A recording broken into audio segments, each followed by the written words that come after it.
I would like to share a couple of perspectives on recent economic developments before taking your questions. The first point I would like to make is that economic growth in sub-Saharan Africa remains subdued, particularly in per capita terms.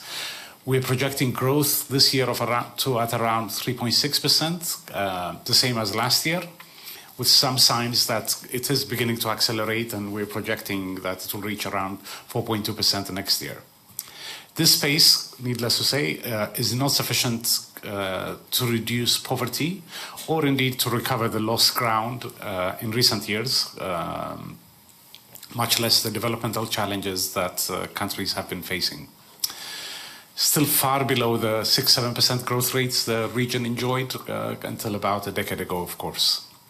But as always, it's important to highlight the considerable differences in circumstances across the region.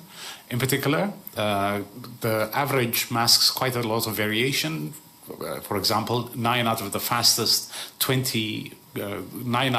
20 fastest growing economies are in sub-Saharan Africa, particularly those with more diversified structures, which are doing well.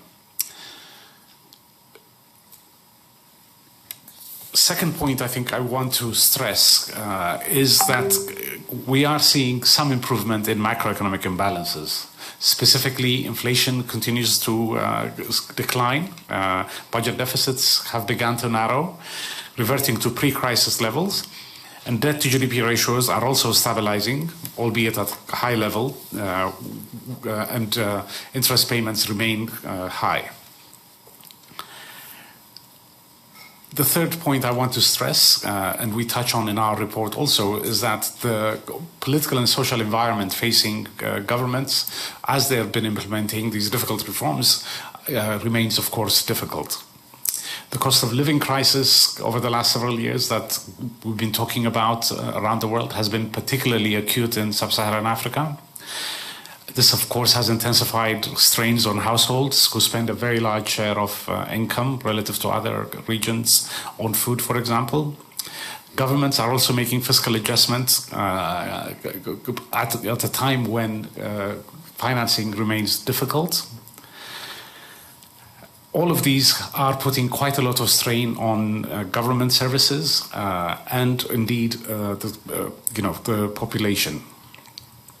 Against this backdrop, in our report, we discussed the tough balancing act that policymakers in the region face. One of these, of course, is to continue to sustain improvements in macroeconomic balances, make room to spend on development and social protection, and to do reforms that are socially and politically acceptable.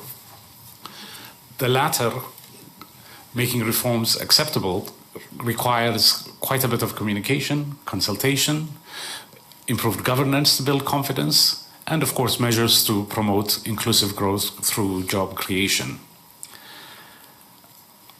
Lastly, I would like to highlight that, at the fund, we have been doing our utmost to provide the region with the resources that's needed to spread the period over which reforms can be made. Specifically, since 2020, we have provided funding to the tune of $60 billion and stand ready to do more as and when countries ask.